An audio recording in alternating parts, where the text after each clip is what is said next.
O Joilson tem família, é casado há 8 anos, quase na adolescência, um pouco antes, onde eu lembro que meu irmão mais velho, ele levava vídeos de conteúdo adulto para casa e ele falava, não era para ninguém assistir. E aquilo me despertava a curiosidade, a proibição me despertava a curiosidade. E quando ele saía para trabalhar, eu procurava entrar no quarto, assistir os vídeos, entender o porquê que ele não queria que eu assistisse. E a partir disso, precocemente, eu fui tendo acesso a conteúdos adultos, a pornografia especificamente, e de maneira muito precoce passei a desenvolver o hábito de querer ter acesso a vídeos, imagens, fotos, tudo que pudesse ter um apelo sexual. Perdi a virgindade com 14 anos de idade e depois disso eu comecei a frequentar casas prostíbulos mesmo, já com os meus 18 anos. Então a iniciação na vida sexual ela foi muito cedo, foi muito precoce. O que me levava aos conteúdos adultos, hoje eu posso dizer isso, na verdade a minha baixa estima. Sempre que eu experimentava algum, por menor que fosse a frustração, era nela que eu procurava aplacar a minha tristeza, era uma espécie de antídoto anestésico, porque eu me sentia rejeitado, seja pela minha mãe, eu me sentia rejeitado pelos meus irmãos, ou por amigos, ou por alguma garota que eu estava gostando, mas não me sentia correspondido. Então eu enxergava na pornografia uma forma de aplacar essa dor. Logo após o término do ensino médio, eu fui para o seminário. Eu fui estudar teologia porque eu tinha aspirações pastorais. E mais uma vez, essas questões borbulhavam na minha mente e no meu coração. Eu estou fazendo algo com o qual eu não concordo, eu não acredito que deva ser assim, a minha fé me diz que esse não é o melhor caminho, mas eu não tinha forças para deixar de fazer. Eu imaginei que quando eu casasse, o problema seria resolvido. O problema é que eu não tenho sexo à disposição 24 horas por dia. Então esse é o problema.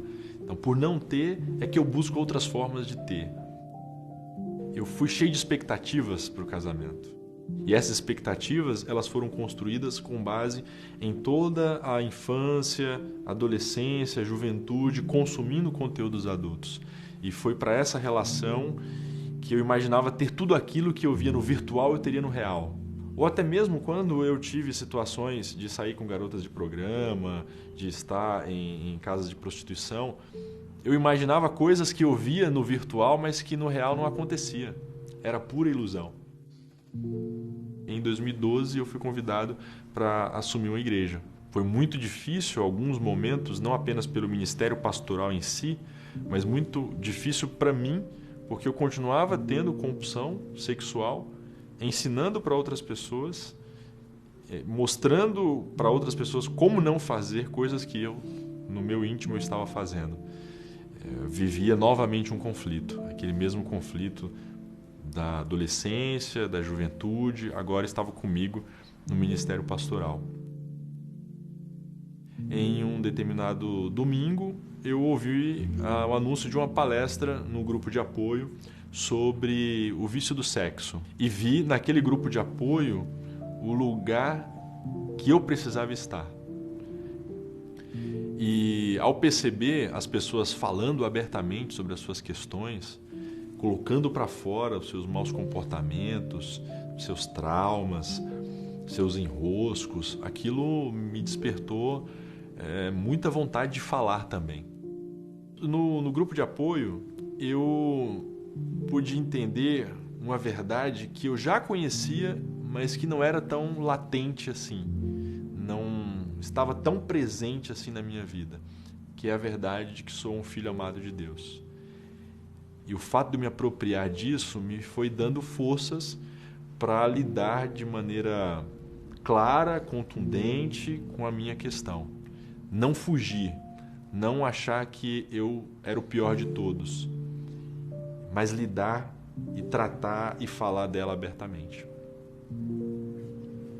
E eu senti aquele grupo como uma grande casa de misericórdia.